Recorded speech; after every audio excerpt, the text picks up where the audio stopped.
Hey, bienvenue dans ton Yann et Frank. Aujourd'hui, les mairesses démissionnent. C'est pas drôle d'avoir de la critique. Là, on va demander à François Legault de nous enlever les citoyens des assemblées citoyennes. Ça me semble ça ferait bien. Finalement, tu grattes un peu puis tu te rends compte qu'à Gaspé, il y avait une petite passe archipel là-dedans. Hein? Ouf! Eux autres aussi, ils voulaient l'argent des touristes. Ça n'a pas marché, hein?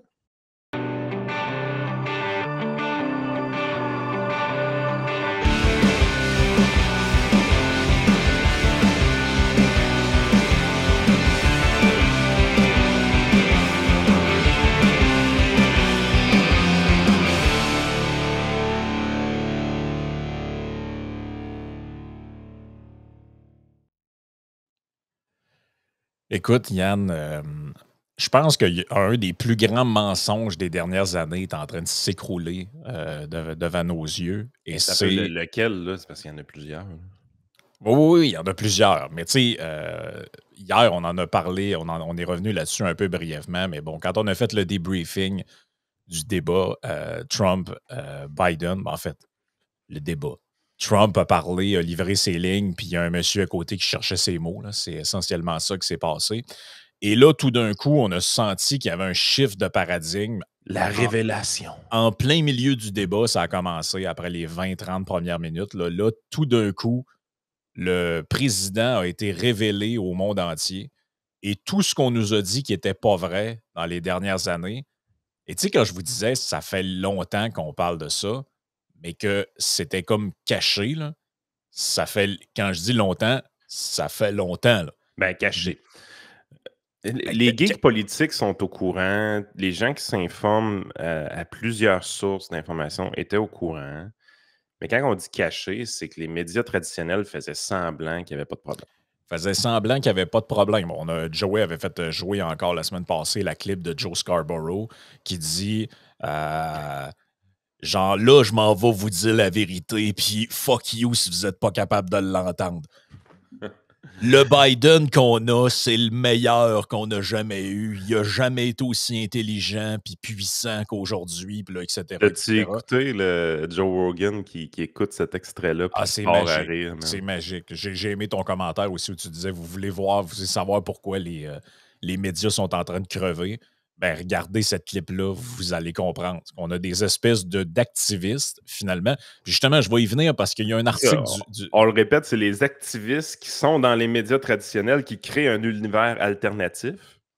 Et Joe Rogan, ça, c'est les médias alternatifs qui rient des médias traditionnels, mais le média alternatif, lui, a les deux pieds campés dans la réalité. Oui, oui. Et là, Donc là, c'est quoi qui est alternatif au juste? Là? c'est ça. Et là, tout d'un coup, tu as des Joe Scarborough, tu as des Richard Etu, tu as des. Parce que là, on peut se La promener dans. révélation. Là, tout d'un coup, il y a des gens qui se posent des questions, genre, ouais, est-ce qu'il est toujours fit pour la job?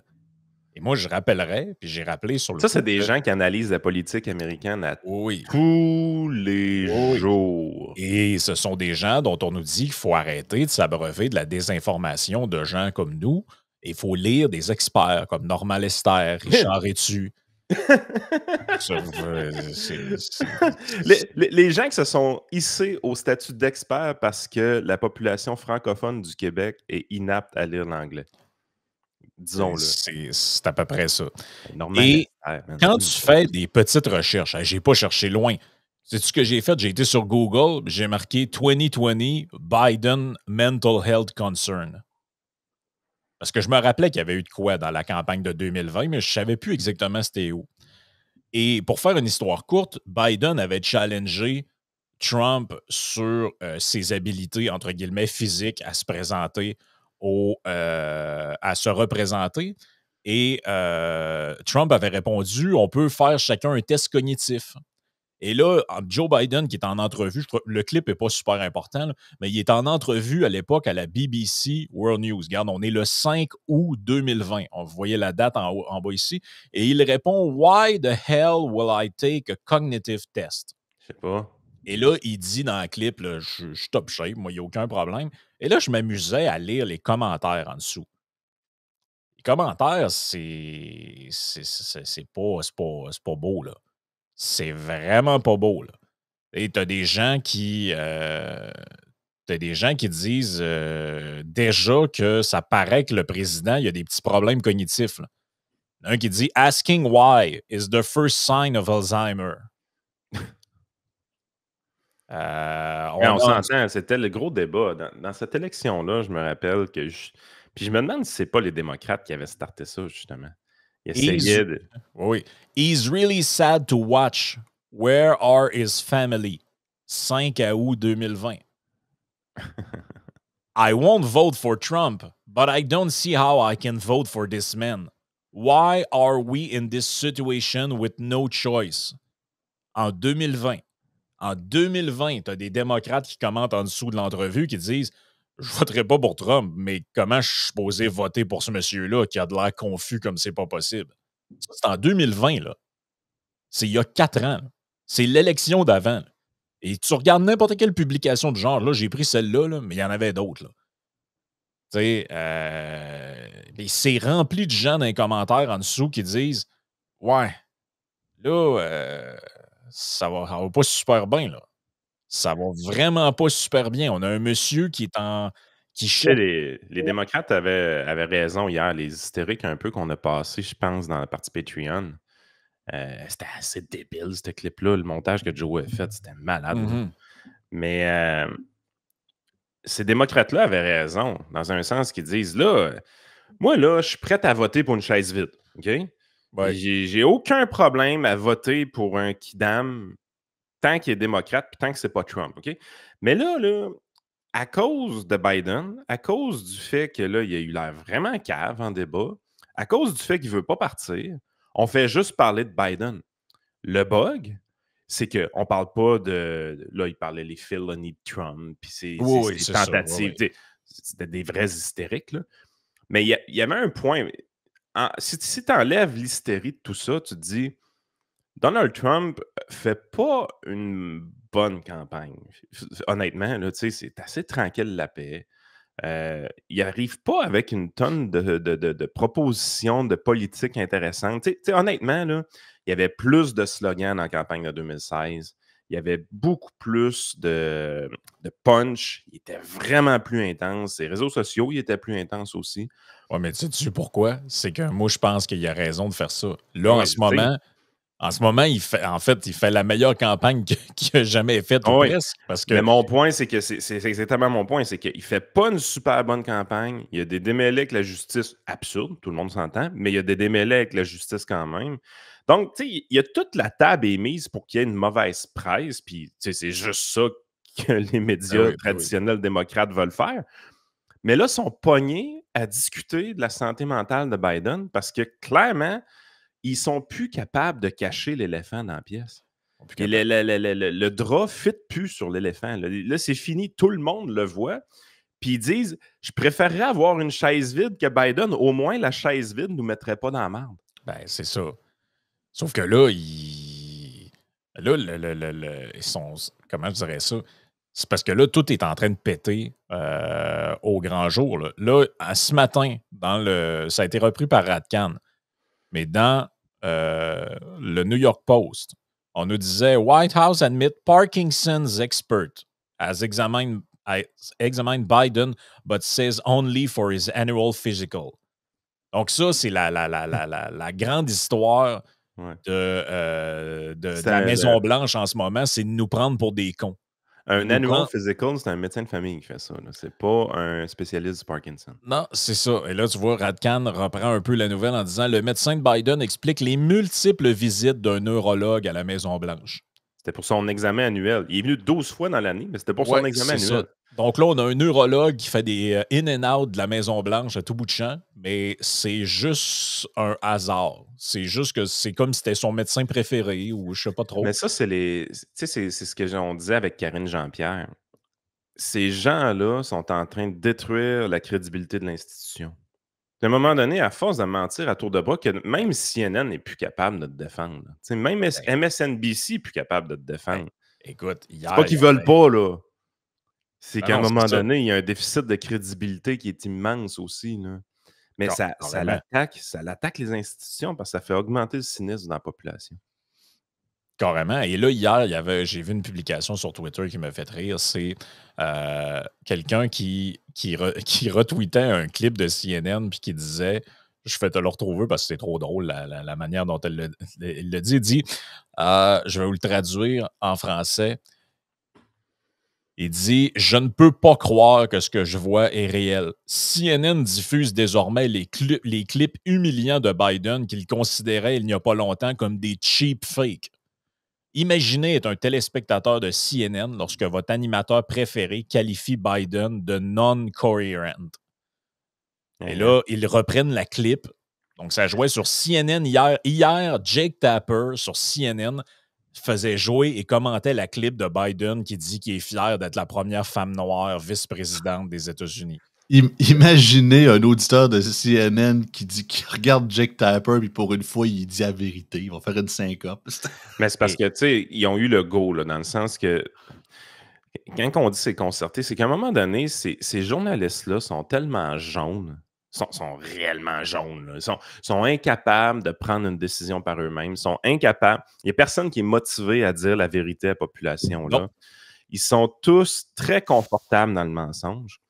Puis à un moment donné, c'est tellement devenu évident pendant le débat que Biden allait laisser Trump gagner, parce que c'est quand même ça qui est en train d'arriver, là. Biden allait laisser Trump gagner, que là, ils se sont dit, OK, ça prend un changement de cap.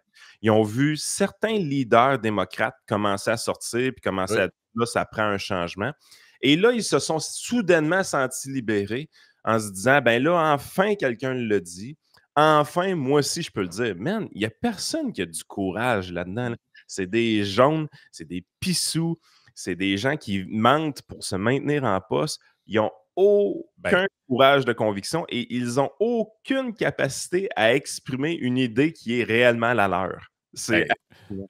Joey, peut-être on peut faire jouer la clip que je t'ai demandé de sortir. Je te laisse la présenter, là. C'est ça. En fait, je pense que c'est un journaliste de Fox News, si je ne me trompe pas. Ouais, je pense que ça passait à Fox, donc j'assume que c'est un de journalistes qui a passé ça, qui était dans la salle de presse de la Maison-Blanche. Il posait une question à Karine Jean-Pierre sur la fois que notre cher Joe Biden avait dit qu'un de ses oncles qui avait été pilote de chasse durant la Première Guerre mondiale s'était écrasé, je pense que c'était en mangé par des cannibales, lui. Ouais, mangé par des cannibales. Puis là, il demande pourquoi il a dit ça finalement. Puis en tout cas... Oui, mais c'est vraiment la bullshiteuse en chef, là. Elle est incroyable. Là, elle essaie... En fait, elle...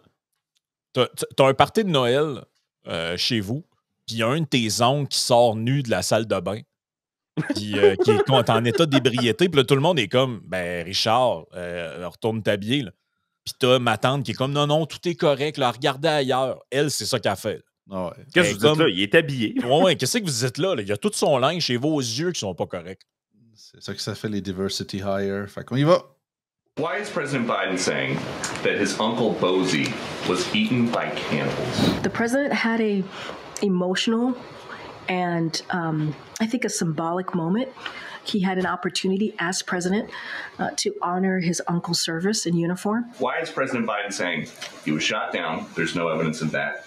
And why is he saying that his uncle was eaten by cannibals? That is a bad way to go. He lost his life. It's not, look, I'm not, we should not make jokes about It's this. not. Wait. President Biden said that his uncle was eaten by cannibals. I mean, he takes this very seriously. His uncle, who served and protected this country, lost his life serving. And that should matter. Where did the cannibalism come from? But I think you're missing the point. The point is you have a president that lifts up American veterans, who lifts up our U.S. service members. He had an emotional moment where he made up that his uncle was eaten by cannibals. C'est David Rubin. Man. Elle est tellement menteuse, là.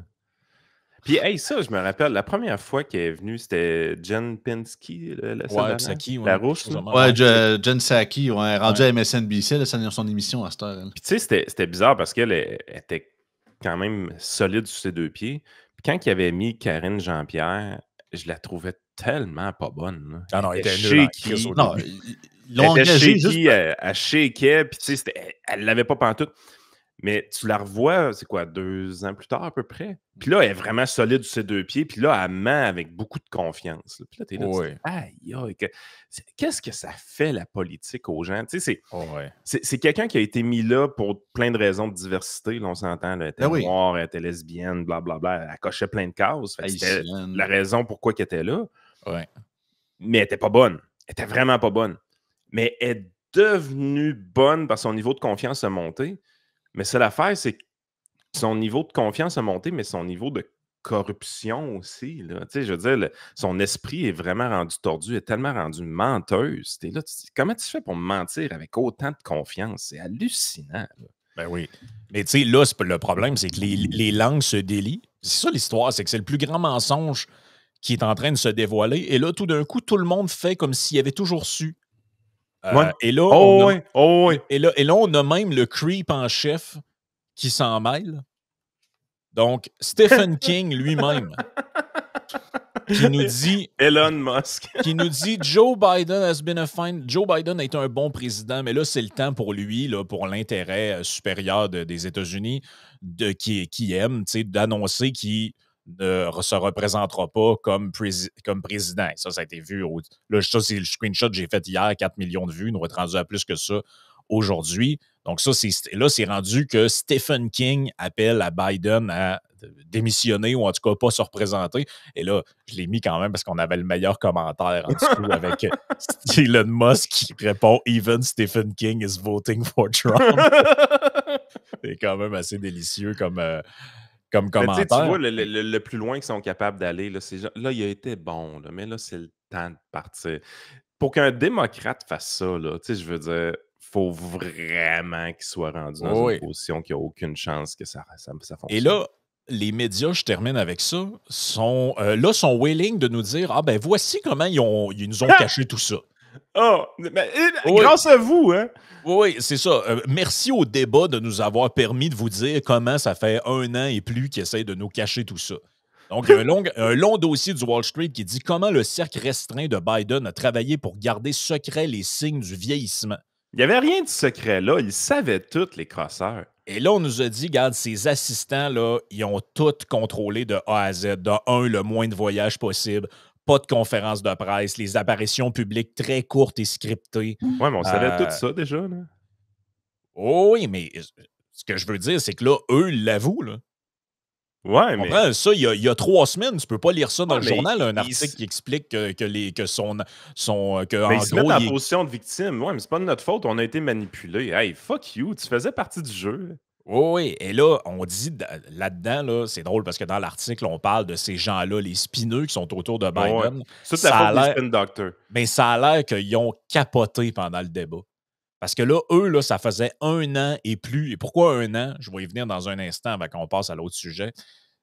Ça fait 1 an qu'ils essayent de contrôler le plus possible. Là, ils se sont aperçus qu'on avait dépassé un certain seuil. Ils ne peuvent plus. Donc là, c'est pour ça qu'ils ont refusé 2 fois de le présenter. Parce que traditionnellement, le président pouvait s'adresser aux gens avant le Super Bowl. Il y a toujours une adresse du président au Super Bowl. Cette année, ils l'ont caché. Biden a refusé. Et ça, c'est inexplicable à part ça. Pourquoi quelqu'un se priverait de la plus grosse pub gratuite? Donc, il l'avait caché. Et dans l'article, il en parle de ça. Pourquoi ils l'ont caché? C'est ces gens qui sont autour de lui qui l'ont convaincu. Non, c'est pas une bonne idée, monsieur Biden. Reposez-vous, il y a une grosse semaine qui s'en vient. On vous conseille vraiment de ne pas y aller. Puis là, il les a écoutés. Eux autres, ils savaient pourquoi. Là. Et là, le Daily Wire a sorti un article là-dessus que j'ai trouvé quand même assez efficace. Là. Voici ce qu'on nous dit. Donc, ils ont pris les transcripts des allocutions publiques de Biden dans les derniers mois. Et qu'est-ce qu'on trouve très rapidement en fouillant dedans?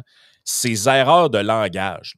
Là. Toutes les affaires il dit, comme l'exemple qu'ils mettent au début, c'est un de ces derniers, là, où il dit « Laissez-moi être très clair, je peux battre Donald Trump, je vais le battre encore en 2020. » Et là, dans le transcript, quand tu le pognes, c'est écrit 2020, il est barré, puis on marque 2024 à côté. Oui, parce que c'est ça, ils mettent toujours le vrai discours qui aurait dû être prononcé, autrement dit. Exactement. Et là, voici ce qu'on voit. Ces erreurs, elles ont doublé dans la dernière année. Donc, dans la dernière année, là, c'est le double. Et là, regarde, tu vois, il y a la liste complète. Quand tu cliques dessus, tu peux voir. Ou dans la conversation, il dit Sénat, mais il veut dire Congrès. Ou il dit. Mais tu sais, comme it's a red or a green state. Je veux dire, red and blue state. Je veux dire, de dire green state, c'est un peu fucké. Ben, il y en a, honnêtement, je les lisais un peu. Il y en a plusieurs. Tu sais, regarde ça là. Supply into Ukraine, il voulait dire Gaza. Ouais, tabarnache. Et excuse-moi, là, mais là, ça commence à être bizarre. Là.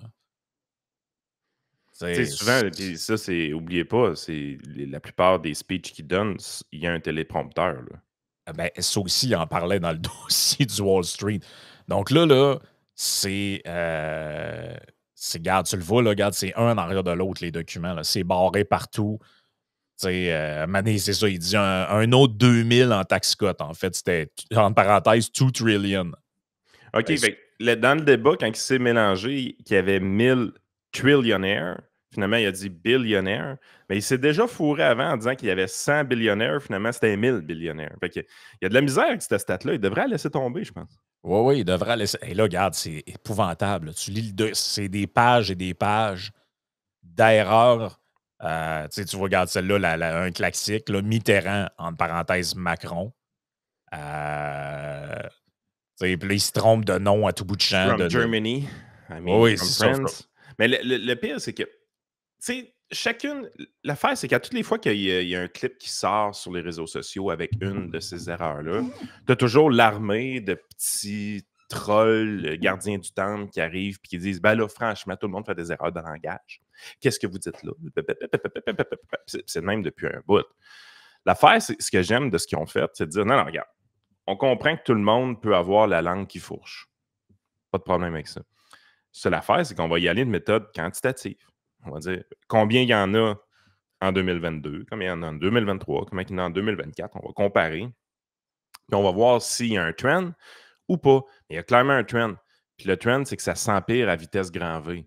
Ben, c'est ça. C'est que les stats qui montrent, c'est que ça a doublé depuis l'année passée. Imagine-toi depuis 2020. Ben, on l'a vu, quand tu compares le clip 2019 à 2024 de Biden, c'est une évidence que le monsieur a décliné à vitesse grand V. Mais moi, ce qui me fait capoter, c'est que tous les geeks politiques sont au courant de ça. Puis ça, je parle en dehors des médias traditionnels. Venez pas me faire croire que les médias traditionnels ne voyaient rien aller. Là. Ils le savaient, eux autres aussi. Là. Ben, c'est exactement la... Sauf que c'est un cover-up. C'est une tentative de cover-up. Ils pensaient être capables de se rendre à l'élection sans que les gens s'en rendent compte.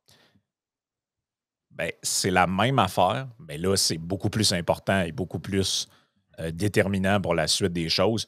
C'est la même affaire que ce qu'ils ont fait au Canada avec le couple de Trudeau. Ben oui, pendant Écoute, 3 ans de temps. On recevait des messages il y a genre 3 ans de gens qui nous disaient « Hey, maintenant 4 ans. Ouais, maintenant 4 ans. J'étais sur l'avion qui a transporté le premier ministre à telle place. Il n'est plus avec sa femme pantoute. Là. Il y a quelqu'un d'autre qui est là. Puis, tu sais, les gens cherchent encore... ouais, la chambre à 6 000. La chambre à 6 000 $, à Trudeau, en Angleterre. C'est ça. C'est qui dormait dedans, là? Ben, c'est parce que je pense qu'ils ont oublié de réserver une chambre à Mélanie Joly. Disons que c'est... Ben, c'est ça.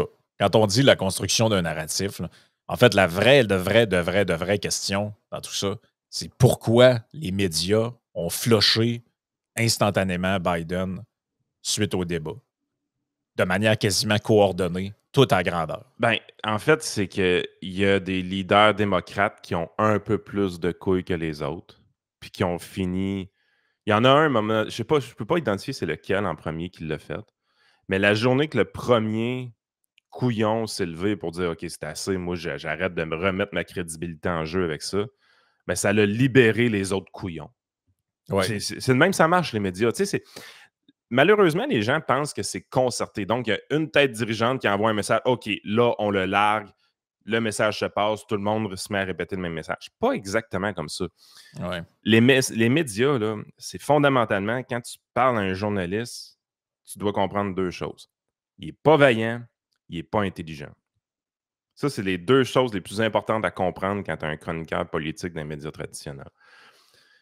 Ben, ces gens-là, là, leur façon de survivre, c'est d'être des excellents communicateurs. Donc, Oui. ce qu'ils font, c'est qu'ils communiquent bien, mais c'est tout ce qu'ils font. Et plus ils ont du succès, moins ils travaillent. Donc, tout ce qu'ils sont capables de faire, ils sont dépendants de Twitter. Puis la raison pourquoi ils sont dépendants de Twitter, c'est qu'ils ont besoin de l'opinion générale qui se tire de leur réseau social pour savoir où est-ce qu'ils doivent aller pour faire plaisir à leur crowd. Ce n'est qu'à ça que sert Twitter pour ces idiots-là, à travailler moins fort. Clairement. Ben, C'est ça, là. Dans le fond, ils pouvaient juste plus l'ignorer. C'était ça. Il y en a un moment donné qui a largué Biden. Et pour de vrai, ça a dû être une libération pour tous les couillons de journalistes en dessous de lui qui avaient moins de courage, qui se disent « Enfin, je peux le dire. » Carrément.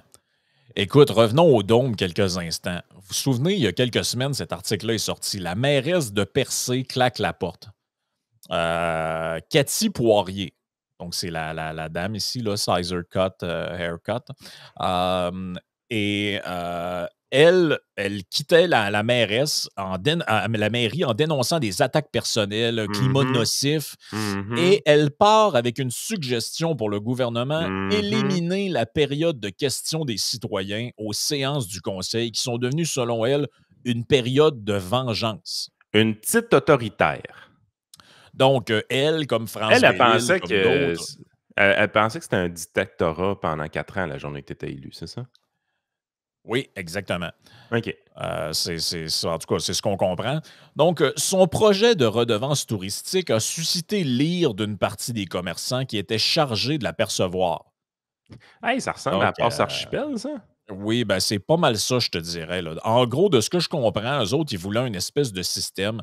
Et c'est expliqué dans un autre texte là, qui est sorti ce matin, parce que là, on commence à savoir un peu plus les raisons de la démission.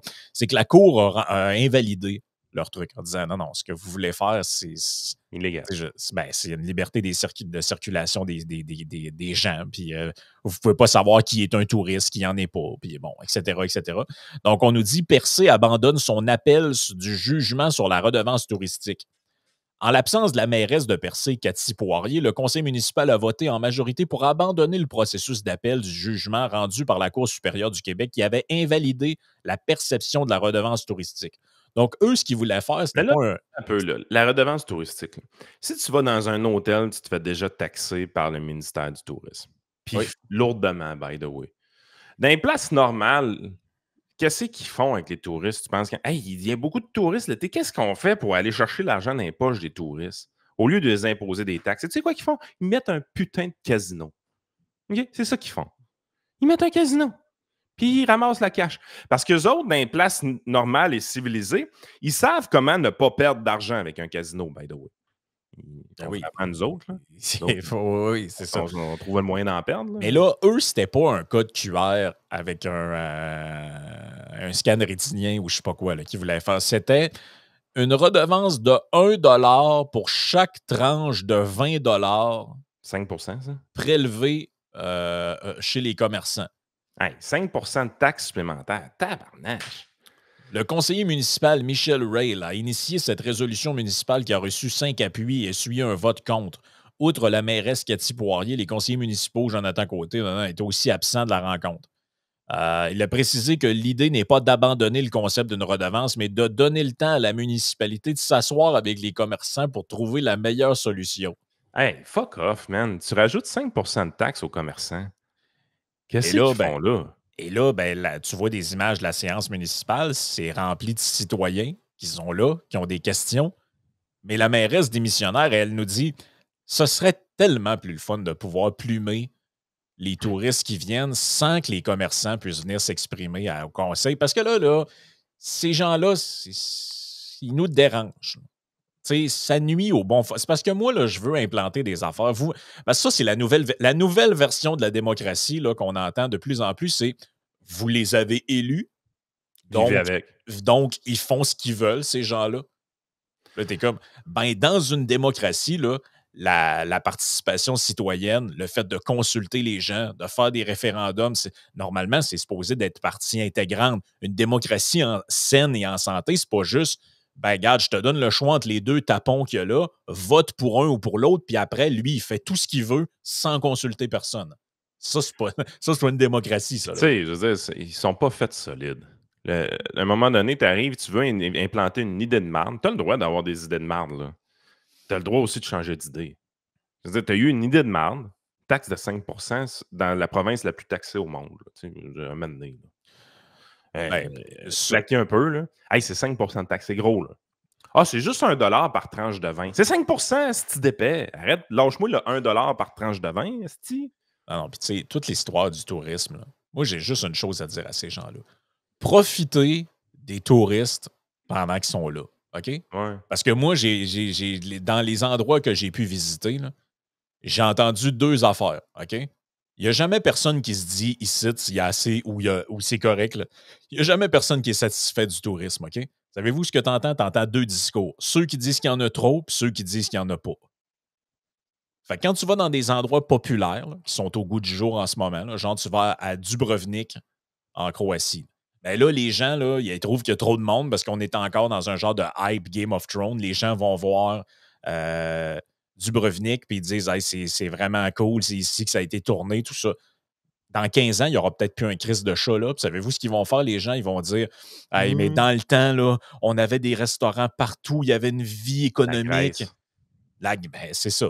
La Grèce, qui était une destination de choix il y a quelques années, là, ça l'est un peu moins. En ce moment, la grosse mode, c'est d'aller au Portugal puis en Espagne. Peut-être qu'il va y avoir moins de monde dans ces endroits-là dans les prochaines années. Puis quand j'étais en Belgique, là, il y a des places où je suis passé, les gens se plaignaient qu'il y avait. Les gens, ils se plaignaient qu'il n'y avait personne. Ils disaient hey, dans les années 80, là, ici, là, c'était un hub touristique. Tout le monde venait visiter ce coin-là. Puis là, ben, il n'y a plus personne qui vient. Ils vont tous à telle place, puis c'est pas juste, puis tout ça. Fait que là c'est ça qui arrive. Mais les le gens Portugal, de Percé, juste fini ma phrase. Les gens de Percé, puis de ces endroits-là, là, ils se plaignent qu'il y a du monde, ils veulent leur faire les poches. Puis dans 10 ans, ils vont revenir les mêmes Chris nous dire hey là, il n'y a plus personne qui vient chez nous. Faut que le gouvernement nous donne des subventions pour que les hôtels ne ferment pas. Puis... Portugal, ils ont fait des changements majeurs dans leur régime de taxation, puis les visas, puis toutes les patentes pour amener des nomades chez eux. Des nomades qui sont dans l'industrie numérique. Donc, autrement dit, tu travailles, peu importe où ce que tu es sur la planète, tu es capable de faire ton travail. Ben, eux autres, ils ont vraiment facilité le fait pour la vie à ces nomades-là, à ces travailleurs nomades-là. Ce qui fait en sorte qu'il y en a plein à Lisbonne. C'est rempli. Il y a un beau vidéo fait par Economics Explained de ce côté-là. Je l'ai écouté hier soir, c'était vraiment intéressant. Et la population locale se plaint. Ben parce que ces nomades-là, ce qu'ils font, c'est qu'ils utilisent beaucoup de Airbnb. Fait qu'éventuellement, les gens convertissent des unités de logement en Airbnb. Hey, hein, on le connaît, le pattern. Hein? Puis là, ben, ça fait en sorte que le prix des maisons monte. Puis là, la population locale n'est plus de bonne humeur. Mais pourtant, tu as les bénéfices de gens nomades qui sont des très bons consommateurs de café, Internet, d'endroits comme ça, puis que ça donne vraiment beaucoup, beaucoup, beaucoup de jump à tout plein de commerces. Mais là, c'est en train, imagine-toi donc, de sortir les gens de la ville. Là. Tu sais, c'est les gens qui ont toujours vécu à Lisbonne, puis là, que le prix de leur maison monte, puis là, ils n'ont plus le moyen de vivre là, puis sont obligés de partir. Hey, on oublie-tu de nous dire à quelque part qu'ils l'ont vendu, là, Christine Maison, puis qu'ils ont empoché le profit? Là? Tu sais, à un moment donné, là, on va arrêter. Là. Moi, ça me sort de l'idée. À toutes les fois qu'il y a de la croissance à quelque part, là, c'est la croissance, c'est mal, c'est mal, c'est mal. Écoute, on finit le podcast sur un tweet de Gad Saad. Il y a une controverse autour de Gad Saad de l'Université Concordia. On va tout parler de ça du côté de Patreon. Mais il a fait un tweet hier qui est une forme de promo pour son prochain livre. J'ai adoré son tweet. Je ne suis pas le seul. Je pense que Musk le partagé également. Puis, on parle de 31 millions de vues pour ce tweet-là. Je peux le mettre, je ne le mettrai pas à l'écran, ça sert à rien parce que je l'ai traduit en français. Mais je vous le lis. Je l'ai déjà dit, mais il vaut la peine de le répéter. L'histoire du monde est définie par la règle simple suivante. Il y a 2 groupes de chaque côté d'une rivière. Chacun convoite diverses ressources de l'autre groupe. La seule chose qui arrête un conflit perpétuel entre les 2 groupes est la prise de conscience, par chacun d'eux, que l'autre répondra de la même manière, ou pire, s'il est attaqué. Imaginez maintenant que l'Occident décide de se débarrasser de cette dynamique déterminante qui façonne cette réalité historique fondamentale. La défense de ce qui nous appartient est enracinée dans nos gènes. C'est une caractéristique centrale de notre nature humaine.